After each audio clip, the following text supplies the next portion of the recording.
ห็นน้องพัดชัยปัดเคลียยังจะเป็นอะไรคือจะมีแนวคิดในอย่างนะเลยแบบโทรศัพท์ติ้งแล้วก็บึงแล้วก็เช่านะผู้ชาวโทรตามผู้ชาวให้เมื่อบอกหรือว่าอย่างไรนะก็เป็นอะไรดีป่ะเป็นยังคือบอกไงป่านนี้ช่วยได้ที่ช่วยได้ว่าตามช่วยฮะนี่ช่วยยังนะมอนช่วยเรื่องยังเช็คชื่อวันใดพี่น้องนอกก็อันนั้นเมย์บนส่งมาเมนี่เมแบบใดเมน้องบ่เมเฮาเมของน้องเพิ่นส่งมาเพิ่นไปกวดจมูกอะไรหมอเพิ่นว่าได้ผ่าตัดคล้ายๆแบบเป็นนั่นทุ่งน้ำทุ่งยังนะทุ่งดีแต่ว่าผ่าตัดแต่ว่ามันกับมีสิทธิ์เป็นมะเร็งผ่าตัดแต่บ่มีสิทธิ์เศร้านะคันทำบ่ผ่าก็บ่เศร้าผ่าก็บ่เศร้าเพิ่นว่า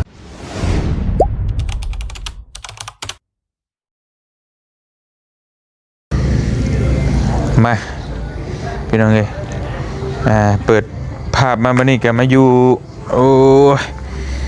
มานั่งลิ้นอยู่หน้าห้องพักหรือว่าหน้าบ้านพักนี่แหละพี่น้องเอ้ยมองจอดรถจอดล่างเฮาเนาะตัวกินบ่อยากดีปานใดเนาะด้วยจังไดสบายดีเด้อพี่น้องเด้อกราบทักทายสบายดีพ่อแม่พี่น้องเบิดทุกคนนะพี่น้องเนาะก็มาพบมาพ้อกันกับเบาเตียงตอนแรงๆมื้อนี้ตอนค่อยค่ำลงแรงก็สิมาคุยมาถามเนาะถามทีมงานพี่น้องเรื่องมาเมืองล่องแจ้งในครั้งนี้พี่น้องแต่ละคนแต่ละบ่าวก็โศกเศร้าเงางวยจะได้บ่ฮู้บ่ได้โศกดอกบ่ได้โศกบ่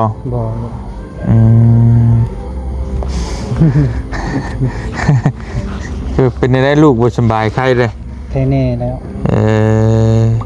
มันโทรมาแค่แน่เอาซะ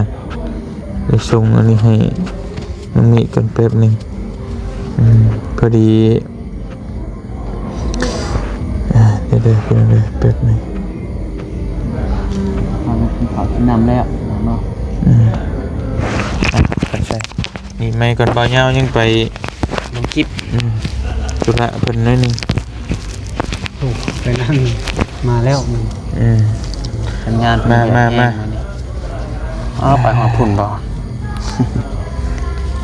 มีสัญญาณเป็นอะไรมื้อนี้ครบรอบอาทิตย์นึงเนาะ7 มื้อพอดีเข้ามาวันพุธมื้อนี้วันอังคารมื้ออื่นครบรอบเลย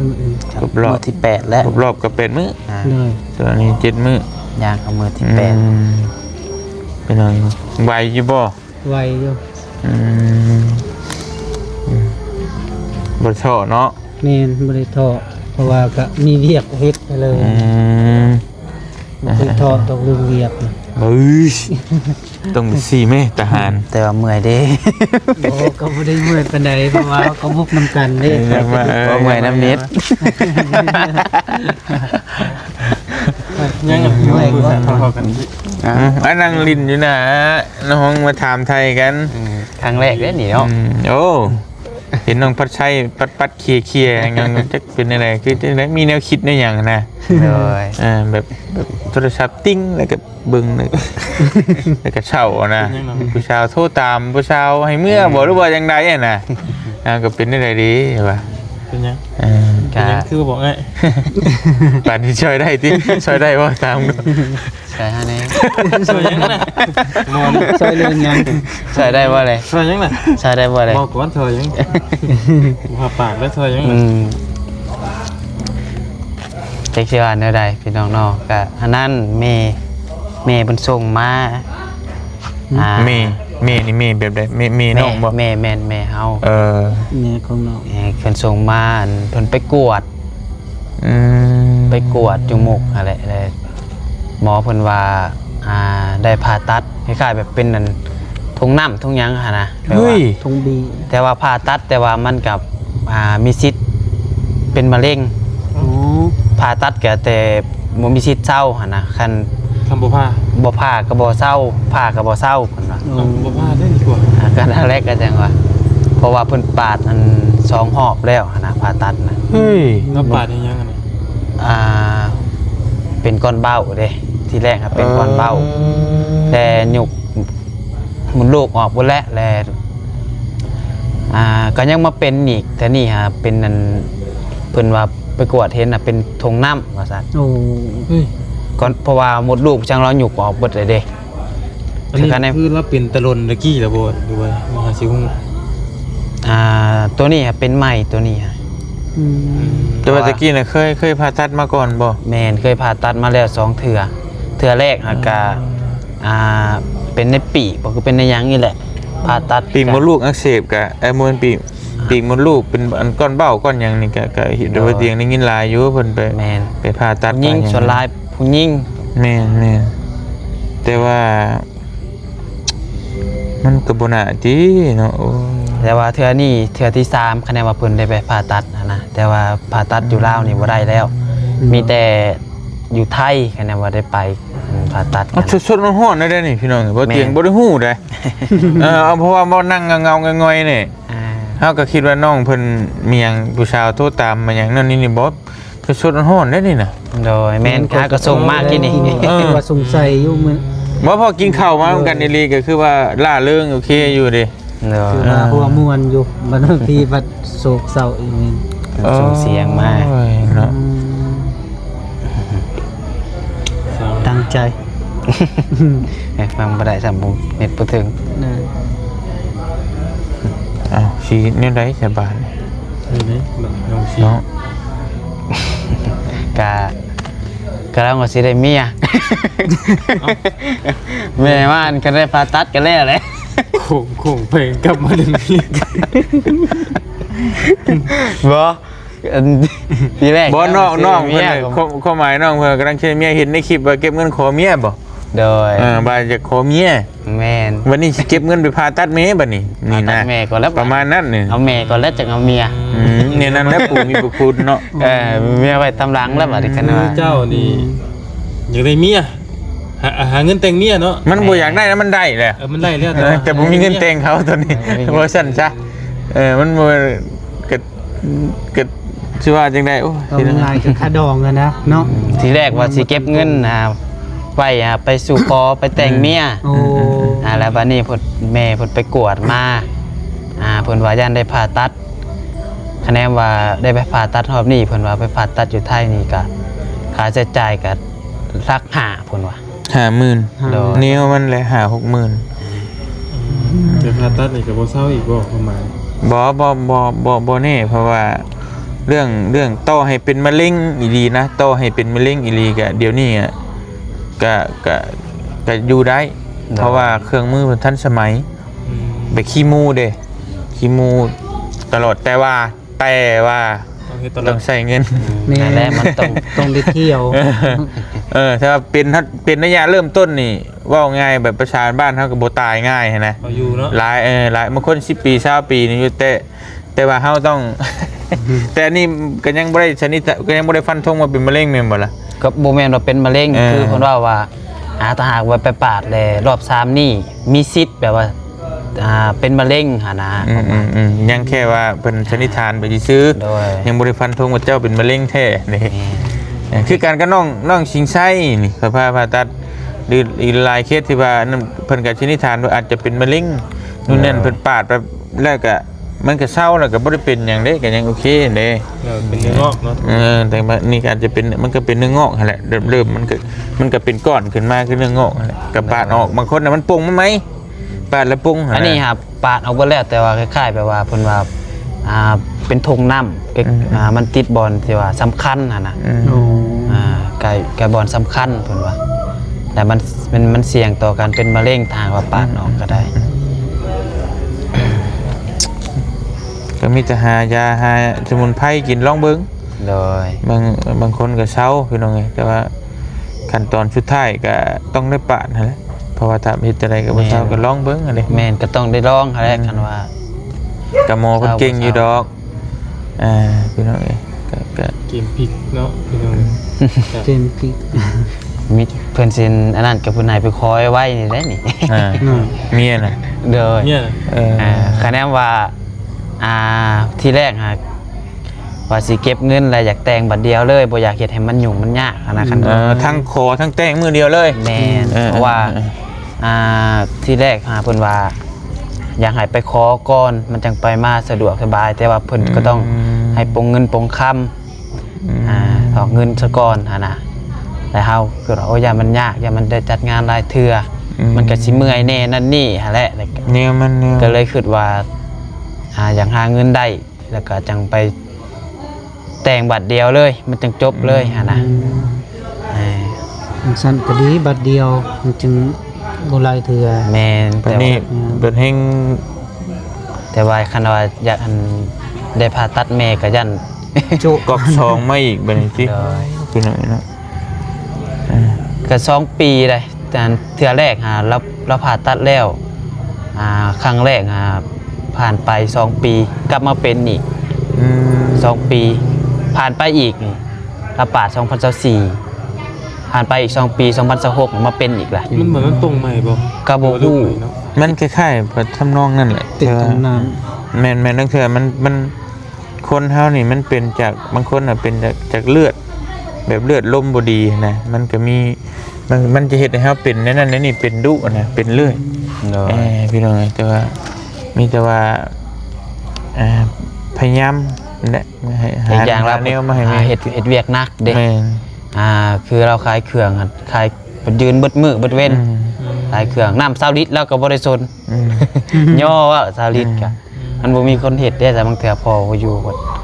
บ่ได้ใจลาวนะเราปุบปับ เนาะเสียว่าจังไดบาด โทรมาแล้ว เมีย สาว รับบ่เลย ครับรู้แล้วครับ บ่มีสัญญาณ วัวที่ โทรศัพท์หน่วยนั้นอยู่ใน น้องดิงถูกใจแม่ ตกใจนะครับ ยังได้เงินพะลอง เมียกับโทรนำผู้ชาย ผู้นำตามรสุมและน้องกระชายตอนนี้ จะคิดในใดแน่เนาะเห็นเนาะ ที่แรกว่าสิไปขอเพิ่นให้เพิ่นไปขอก่อนนี่น่าออกพรรษาเดือน11บ่11 12แหละพรรษา เกี่ยวของเนาะ แม่นซะคือซ่าสุดคือเฮาเว้ากับทางครอบครัวเพิ่นว่าซ่าสุดบ่ให้กายเดือน2คือว่าเดือน4 บ่ให้ไกลมีแบบบ่ให้ไกลอีกบ่ แม่นเพราะมันก็คันว่าบ่ไปแต่งก็ต้องได้ไปขอแบบสินา คำบ่ได้ขอก็เป็นให้ได้แต่ง แม่ บ่ได้แต่งให้ได้ขอ โดย ประมาณนี้พี่น้อง เลี้ยวเข้านะว่าได้กันเนาะ โดย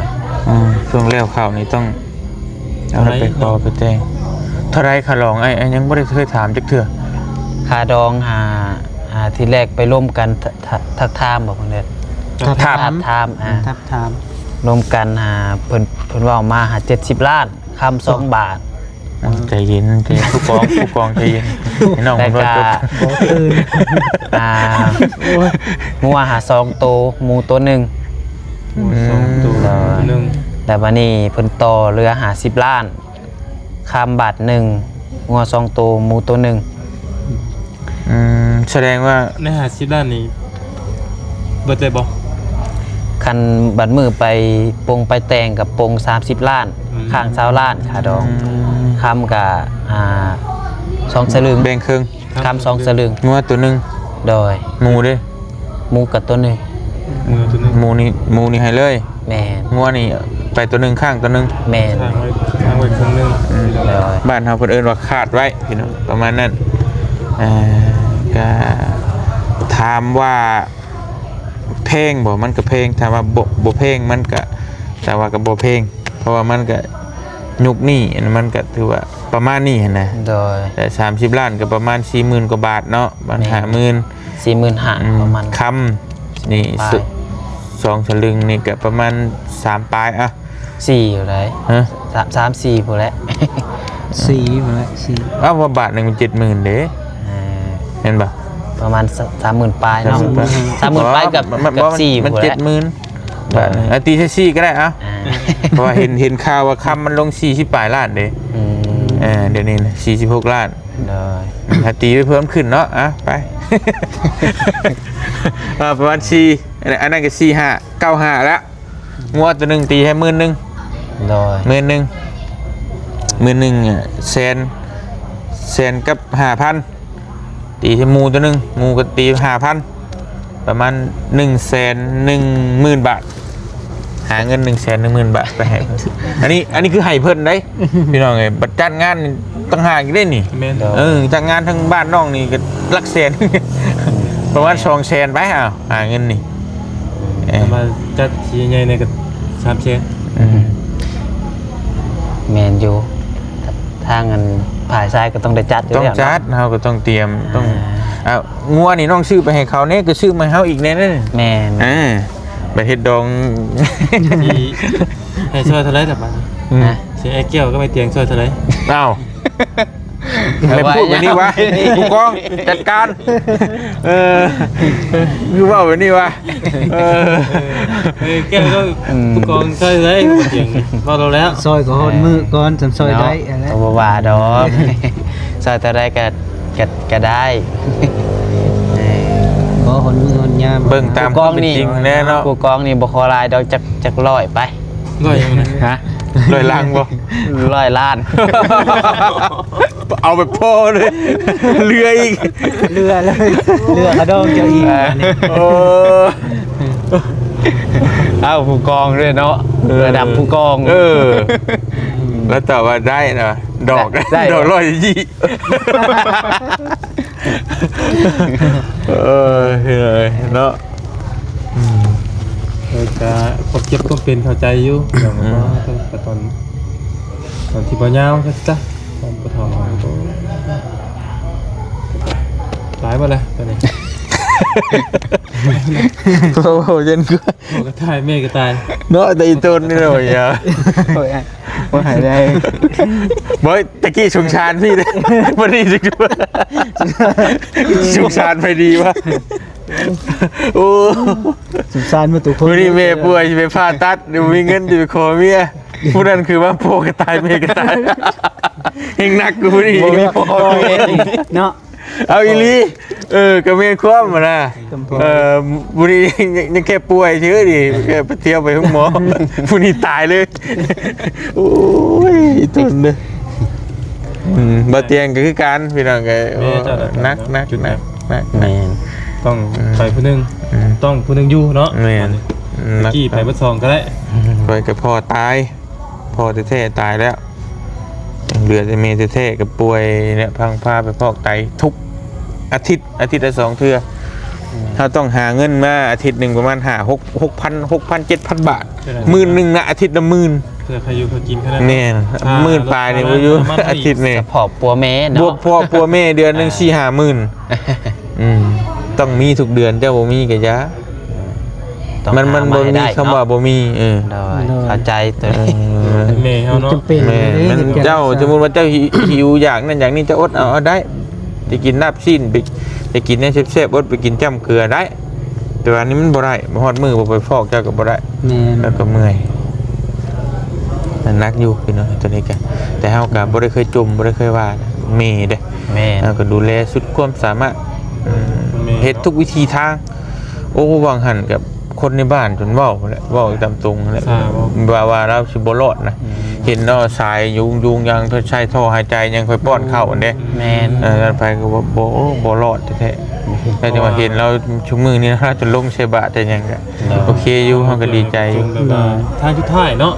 แม่นสุดท้ายแล้วมันระยะสุด บาง ท้าย ทีก็จนว่าหายซื่อๆเนาะ มันสุดเลยนะ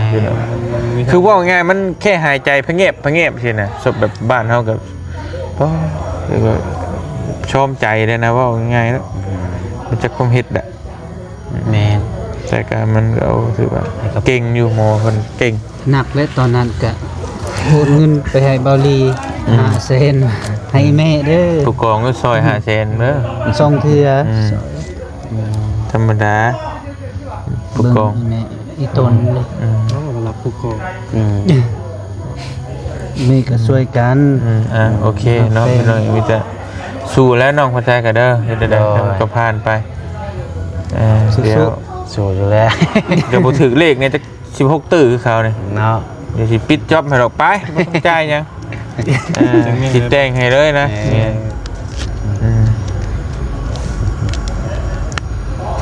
อันนี้ก็มีหยังเดือดร้อนเรื่องหยังเจ้า ก็ คิดอยู่บ้างมีเลย บ่มีเลยรับผู้กองนะเดือดร้อนแล้วค่อย โอ้ดีเด้นี่ โอ้อันโมเป็นหนีเป็นชินถือว่าร้านอันประเสริฐแล้วพี่น้อง เจ้าเด้เจ้าเด้ นี่แล้วข่อย มีแต่กิเลสตัณหาชื่อนี่จักอยู่เด้อ เฮ้ยรถข่อย แน่นั่นได้กิเลสตัณหามันบ่จำเป็นหยังอ่ะ บ้า เอานี่จำเป็นเด้อนี่เนาะ บ้าขาวขึ้นอยู่เลยปามจ่อย อ่า เนาะ เป็นยังไงจังวะค่ะ บนตากแดด โอ้ นั่งแต่เนาะ นั่งแอร์ หน้าเขาเรียกว่ามีซิวมีอันอยู่บ้านมัน เป็นหนีอยู่ได้ข่อยกะ นี่ใช่ หนีบอดี รถน้ำมาขี่นะ รถเรามาขี่ยิ้มเปิดอยู่ข่อยก็ยิ้ม รถเจ้าเป็นยังก่อน รถข่อยมันเพ อ๋อ มันเพแหละกะสองมากกะมันคันเดียวเวลาข่อยขี่ไปเวียกบัดเมียบ่มีรถไปครับลูกชายเป็นนี่ครับเฮียนนะก็เลยบอดีเราเลยคันใหม่เราว่าสิขายข่อยน่ะหยอกแล้วบอกว่าหยอกแต่ว่าหยอกก็ได้แต่ก็ทั้งหยอกทั้งอีดีนะ พอหยอกแกมิลี แม่ขายใช้เท้าตัดครูหยอกกันสิขายบ่คันยังจะเสียวบ่โอ้เอาได้ป่ะผมก็ไม่ได้คิดแต่เพื่อนจีให้ โดย ไม่ได้คิดแต่มอที่เราให้หรอกพี่น้องเลย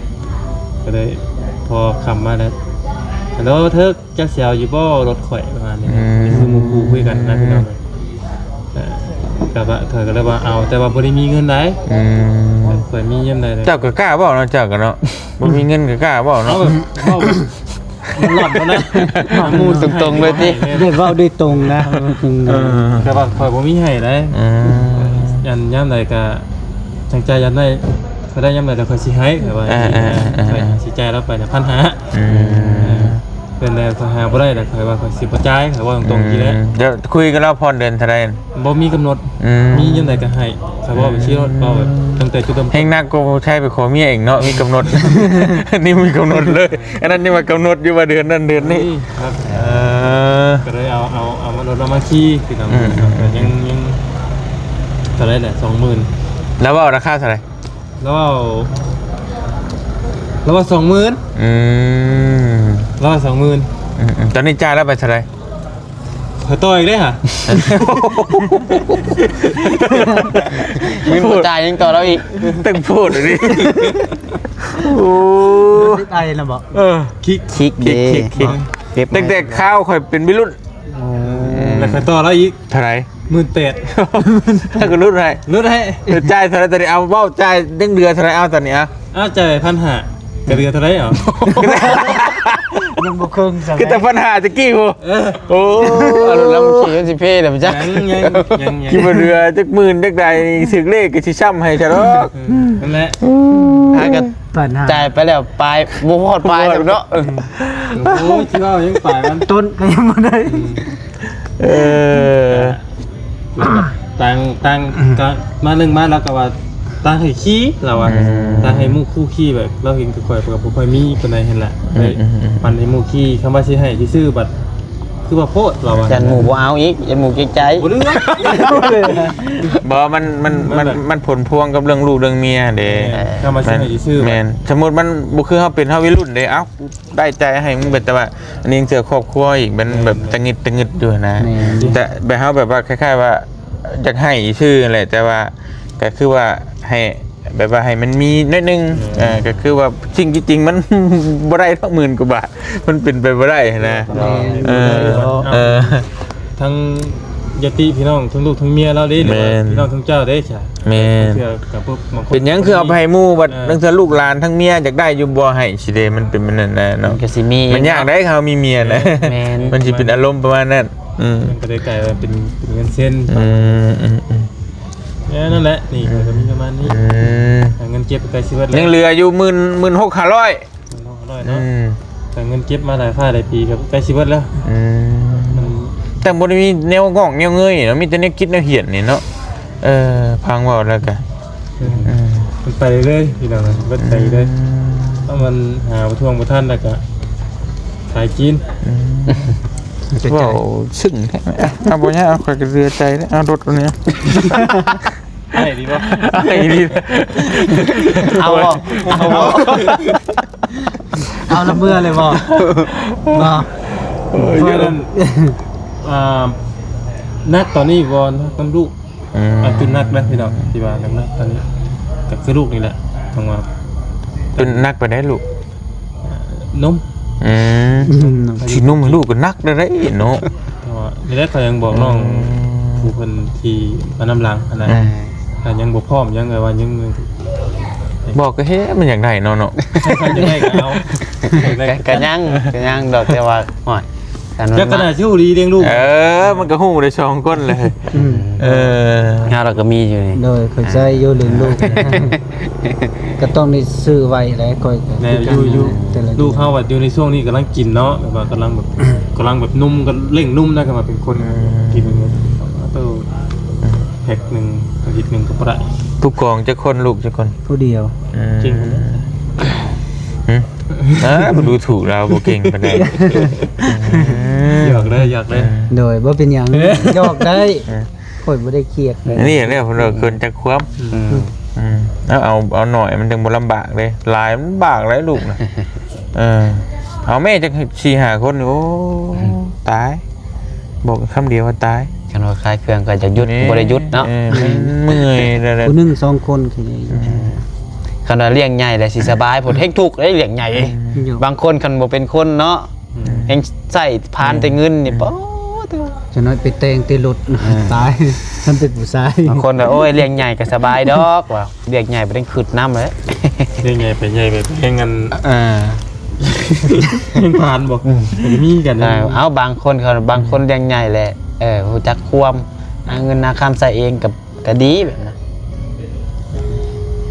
โอเคพี่น้องก็มาซะเนาะเดี๋ยวเขาเรื่องเขาเล่ากันเลยมื้อนี้พี่น้องไงต่อไปก็มีแต่อึดอยากแทะเงินคำนี่เนาะโอ้ยมีแต่บ่เตียงสิมอบเงินให้ก่อนพี่น้องมีมาเปล่า มีอยู่เห็นว่า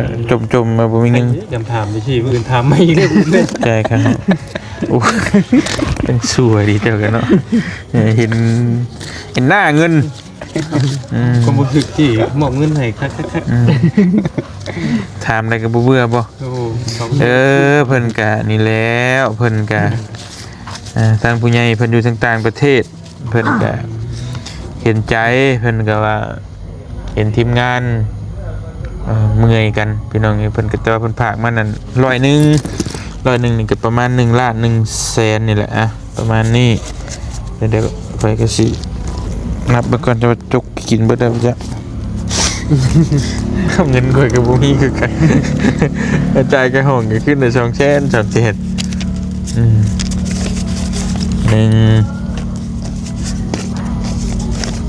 2 3 4 5 6 7เนาะเอา7พูดกันว่า แบ่งพูด1 2พูด3 4 5 6 7 มาปล่อยก็พอ 3 4ได้4จ้ะพอแล้ว ไว้ 4 แสน เอาขึ้นพอ เดี๋ยว เสียงงูเนี่ยหมดดิ ได้ชีเนาะ พูดมากครับนึงด้วยไหม ใช่ อ่ะ 6 7โอเค จะถ่ายตั้ง บ้าวข่อย สิบห้า ข่อยก็ ยังมีทดลอง จับเอา เงินไทยนะ เงินผู้ใหญ่ใจบุญนี่เด้ ได้ เพิ่น ได้เด้อ เพิ่นซื้อพี่น้องเอ้ยซื้ออ้ายสีศักดิ์กิจ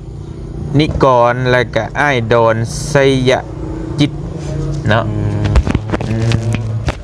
สองท่านเพิ่น แต่ทางมอยาเอง เพิ่นผากมาซอยเหลือทั้งน้องพรนี่แล้วก็ให้แบ่งทีมงานไว้จ่ายกระหองกระโหนั่นแหละซื้อข้าวซื้อน้ำกินแน่เพิ่นว่าเพิ่นผากให้100แต่ว่าอาหาร3จ้าก็ มีแต่ว่าทางมอยาเองก็ขอบใจอ้ายดอนกับอ้าย ไอ้เอาย่อๆก็ได้ยังว่าเจ้ายากกันไอ้ซักกับไอ้ดอนอ่ะ ไอ้ซักก็ไม่ดอนได้ โดย เด้อเนาะที่ฝากเงินมาให้น้องให้นงซื้ออยู่ซื้อกินหรือว่ากระหองกระหอเนาะก็ถือว่าเป็นเงินความงามความดีที่เฮาเฮ็ดและอ้ายเพิ่นเห็นคุณค่าเนาะขอบใจทั้งอ้ายเพิ่นหลายๆเด้อที่มองเห็นในความดีของหมู่เฮาเนาะก็ ขอบคุณขอให้อ้ายทั้งสองอยู่ดีไม่แห้งความเจ็บปล่อยให้ได้ความไข่หมวยมีได้เด้อเนาะว่าสิเดินทางไปใส่มาใส่ให้ตลอดปลอดภัยเนาะเงินจำนวนนี้เฮาก็สิซื้ออยู่ซื้อกินเช่าข้าวห้องแน่แล้วก็ซื้อของผักของต้อนไปสู่กับผู้ที่เพิ่นที่เฮาไปเยี่ยมไปยามเพื่อเก่าหั่นแหละพี่น้องเอ้ยบ่ว่าสิเป็นทั้งน้องปิ่นหรือว่าน้องพรคือเก่าก็ซื้อไปต้อนกระต้มขนมไปต้อนเพิ่นคือเก่าเนาะหรือว่าเอ็มร้อยไปฝากสร้างคือเก่าพี่น้องเอ้ยเนาะขอมุกขอบใจทั้งอ้ายเพิ่นหลายๆเด้อทั้งสองท่านอยู่ดีมีแฮง เดินทางไปใส่มาใส่ให้ตลอดปลอดภัยได้เด้อเนาะขอบคุณใจเดิน เล ได้ ยสาธุ ทางน้องบัดไซก็ต้อง ขอบคุณขอบใจทางไอดอนกับไอซักหลายๆเด้อที่ฝากเงินมาให้มาซอยค่าห้องคือว่าค่ากับข้าวอย่างใดก็ขอให้อ้ายอยู่ดีมีแฮงความเจ็บอย่าสุดใดความไข่อย่าสุมีปรารถนาสิ่งใดก็ขอให้ได้สิ่งนั้นสมความมุ่งมั่นปรารถนาอย่าเจ็บอย่าจนร่ำรวยๆเก่าๆเด้ออ้ายเด้อขึ้นเหนือรองใต้ก็ขอให้เดินทางตลอดปลอดภัยให้มาทดีก็ขอให้กลับคืนไปหาร้อยเท่าพันเท่าที่ธุรกิจการงานยังก็ขอให้เจริญรุ่งเรืองกว่าเก่าเด้อ สาธุสาธุ ต่อ ผู้กอง เอาทางเบาแก้วเองก็ขอบคุณเด้อทางไอซักแล้วก็ไอดอนแล้วก็พาเงินมาให้ใส่แล้วก็ขอให้เจ้าจงมีสุขภาพแข็งแรงอย่าเจ็บอย่าจนอย่าขาดอย่าจนโศกมานำรวยอายุมันคนยืนตลอดปีตลอดไปโดยสาธุ สาธุเนาะทางบ่เตียงเองก็ขอบคุณขอมกขอบใจหลายๆทางถ้าไอ้สีศักดิ์เนาะแล้วก็ไอ้ดอนไสยจิตก็ขอให้อ้ายทั้งสองจงอยู่ดีมีแรงสุขภาพแข็งแรงความเจ็บจะสุดใดความไข้จะสมีขอให้ร่ำให้รวยให้โชคให้มานเดินทางไปทางใดก็ตลอดปลอดภัยเด้อขอมกขอบใจที่ฝากเงินฝากคำให้น้องๆซื้อกินที่อยากแล้วก็ฝากเงินฝากคำมาซอยทางสาวพรที่เฮ็ดเฮือนใหม่เพิ่นก็ขอให้อยู่ดีมีแรงสุขภาพแข็งแรงให้ร่ำให้รวยให้มาสำใดขอให้ได้กับคืนหาร้อยเท่าพันเท่าเด้อเนาะสาธุมกขอบใจหลายๆเฮาก็สินำเงินไปทำคุณประโยชน์อันสูงสุดเนาะไปหาพักผ่อนบัดนี้อยู่ดีมีแรงเบิดจุกูทุกคนปืนสู้ต่อ โดย เนาะสู้ๆเบิดจุกูทุกคนเป็นกำลังใจเนาะ สู้กัน สู้ ง่ายจัง โดยอยู่ดีมีแรงสบายดีเด้อพี่น้องเด้อ